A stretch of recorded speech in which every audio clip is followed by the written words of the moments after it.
डोंबिवली स्फोटातील एक नवा व्हिडिओ आता समोर आलेला आहे। आमुदान कंपनीतील स्फोटानंतर फर्निचरच्या दुकानाचं नुकसान झालेलं आहे। दुकानाच्या काचा फुटल्याचं या व्हिडिओमध्ये दिसतंय आणि एक तरुण यात जखमी झाल्याचं देखील पाहायला मिळतंय। हे सीसीटीव्ही फुटेज देखील आता समोर आलेलं आहे। आमुदान कंपनीतील स्फोटानंतर फर्निचरच्या एका दुकानाचं मोठं नुकसान झालं। दुकानाच्या काचा फुटल्या आणि एक तरुण यामध्ये जखमी झाल्याचं या सीसीटीव्ही फुटेजमध्ये पाहायला मिळतंय।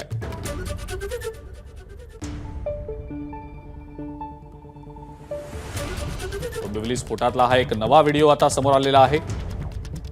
स्फोटानंतर शेजारच्या फर्निचर दुकानाचं नुकसान झालेलं आहे। या दुकानाच्या काचा फुटल्या आहेत आणि एक तरुण यामध्ये जखमी झालाय।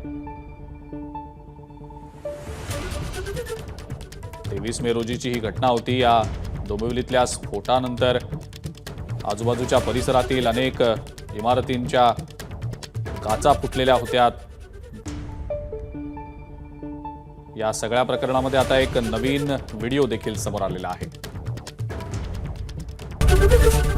एबीपी माझा, उघडा डोळे बघा नीट।